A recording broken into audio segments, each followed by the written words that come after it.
જય શ્રી કૃષ્ણ મારા પ્રિય મિત્રો, આજનો આ વિડિયો માત્ર એક સામાન્ય વાણી નથી. આ એ શબ્દો છે જે તમારી તૂટેલી હિંમતને ફરી જીવંત કરી શકે છે. આ એ સત્ય છે જે તમારા મનની અંદર ચાલી રહેલા ડર, ચિંતા અને નિરાશાને શાંત કરી શકે છે.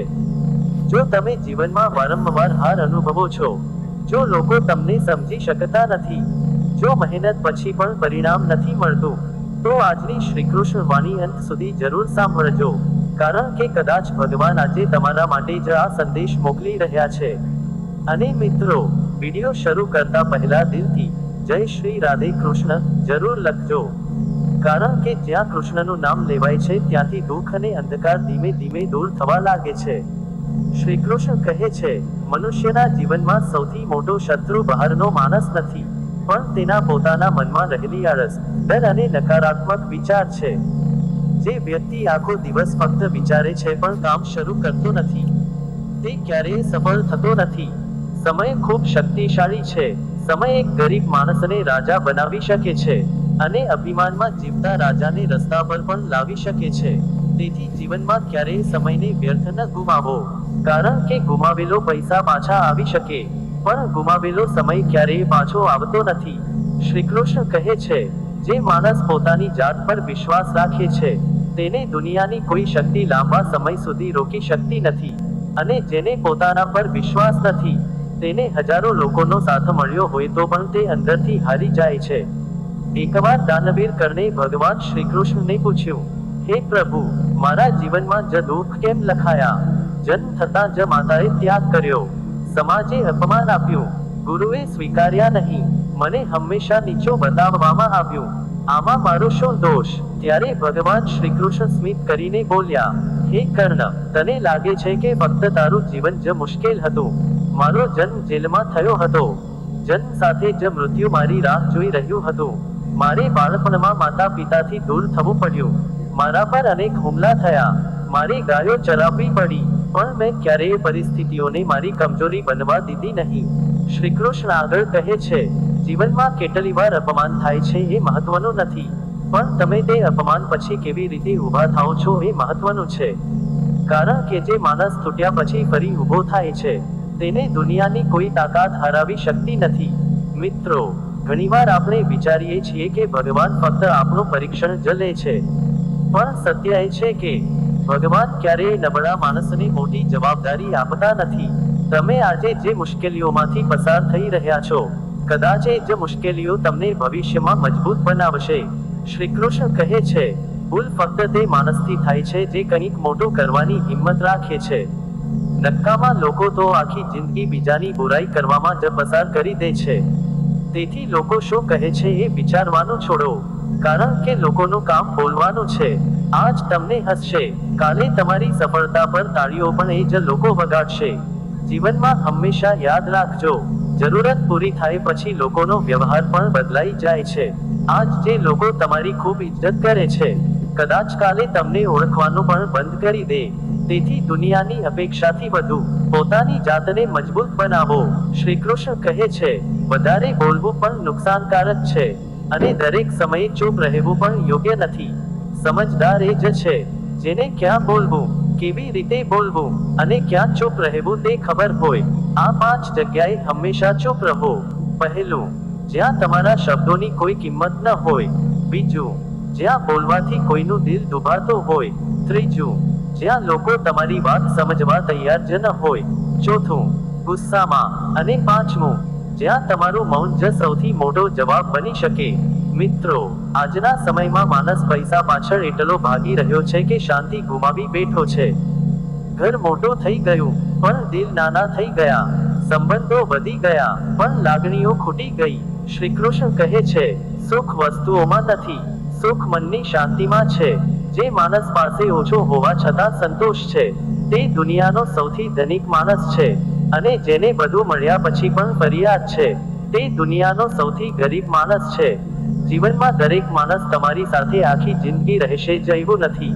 કેટલાક લોકો પાઠ શીખવા આવે છે, અને કેટલાક લોકો સાથ આપવા. તેથી કોઈ દૂર થઈ જાય તો તૂટી ન જવું, કારણ કે ભગવાન જ્યારે કોઈને દૂર કરે છે, ત્યારે તેના પાછળ કોઈ મોટું કારણ જરૂર હોય છે. શ્રી કૃષ્ણ કહે છે, એકલતા ખરાબ નથી, ખોટા લોકોની ભીડ કરતા એકલા રહેવું ઘણું સારું છે. મિત્રો, ઘણીવાર આપણે એવા લોકો પાછળ ભાગીએ છીએ જેને આપણા પ્રેમ અને લાગણીઓની કદર જ નથી. યાદ રાખજો, જેને તમારી કિંમત સમજાતી નથી તેના પાછળ પોતાની શાંતિ બરબાદ ન કરવી. સાચા લોકો ક્યારેય તમને છોડીને નથી જતા, અને જે છોડીને જાય તે ક્યારેય તમારા હતા જ નહીં. શ્રી કૃષ્ણ કહે છે, મહેનતનો રસ્તો ભલે લાંબો હોય પણ તેનો પરિણામ હંમેશા સુંદર હોય છે. આજે તમે જે પરિશ્રમ કરી રહ્યા છો તે કદાચ દુનિયાને દેખાતો નહીં હોય, પણ ભગવાન બધું જોઈ રહ્યા છે. સમય આવતા તમને તેનું ફળ જરૂર મળશે. તેથી ક્યારેય નિરાશ ન થશો, કારણ કે અંધારી રાત પછી સવાર જરૂર આવે છે, અને સંઘર્ષ પછી સફળતા પણ જરૂર આવે છે. મિત્રો, ક્યારેય પોતાની જાતને કમજોર ન સમજતા. તમારા અંદર એટલી શક્તિ છે જે તમે હજુ સુધી ઓળખી જ નથી. પડતા પડતા જ બાળક ચાલતા શીખે છે, અને હારતા હારતા જ માણસ જીતતા શીખે છે. તેથી નિષ્ફળતાથી ડરશો નહીં, કારણ કે નિષ્ફળતા અંત નથી, પણ સફળતાની શરૂઆત છે. શ્રી કૃષ્ણ કહે છે, ક્રોધ માણસને અંદરથી ખાલી કરી નાખે છે. તેથી જ્યારે ગુસ્સો આવે ત્યારે જવાબ આપવા પહેલા થોડું રોકાઈ જજો, કારણ કે શબ્દોનો ઘા ઘણીવાર જીવનભર રહે છે. અને હા મિત્રો, ક્યારેય કોઈ ગરીબ, અસહાય અથવા જરૂરિયાતમંદ માણસનું અપમાન ન કરશો. સમય બદલાતો વાર નથી લાગતી. આજે તમારી પાસે જે છે કાલે કોઈ બીજાની પાસે પણ હોઈ શકે. અભિમાન માણસને અંદરથી બરબાદ કરી નાખે છે. શ્રી કૃષ્ણ કહે છે, કર્મ કરતા રહો, ફળની ચિંતા છોડો, કારણ કે જે માણસ ફક્ત પરિણામ વિશે વિચારે છે તે કામ પર ધ્યાન આપી શકતો નથી, અને જે માણસ મનથી કામ કરે છે તેને સફળતા એક દિવસ જરૂર મળે છે. જીવનમાં જો શાંતિ જોઈએ હોય તો બીજાની સાથે સરખામણી કરવાનું બંધ કરો, કારણ કે દરેક માણસનો સમય અલગ હોય છે. કોઈ વહેલો સફળ થાય છે તો કોઈ મોડો, પણ જે વ્યક્તિ ધીરજ રાખે છે તેને ભગવાન ક્યારેય ખાલી હાથ પાછો નથી મોકલતા. મિત્રો, સમય ખરાબ હોય ત્યારે માણસ એકલો પડી જાય છે, પણ યાદ રાખજો, જ્યારે આખી દુનિયા તમારો સાથ છોડે છે ત્યારે ભગવાન સૌથી નજીક ઊભા હોય છે. ક્યારેક એવું લાગે છે કે હવે બધું ખતમ થઈ ગયું, પણ સાચી શરૂઆત ઘણીવાર ત્યાંથી જ થાય છે જ્યાંથી માણસને લાગે કે હવે કંઈ બચ્યું નથી. શ્રી કૃષ્ણ કહે છે, જીવનમાં સકારાત્મક વિચાર સૌથી મોટી શક્તિ છે. જે માણસ મુશ્કેલ સમયમાં પણ આશા છોડતો નથી તેને હરાવવો અશક્ય છે, કારણ કે જીત પહેલા મનમાં થાય છે, પછી જીવનમાં દેખાય છે. એક સુંદર વાત હંમેશા યાદ રાખજો, દુઃખ ક્યારેય કાયમ માટે નથી આવતું. જેમ સવાર પહેલા અંધકાર વધુ ઘેરો હોય છે, એમ સફળતા પહેલા મુશ્કેલીઓ વધુ આવે છે. તેથી હાલ પરિસ્થિતિ ખરાબ હોય તો પણ ધીરજ રાખજો.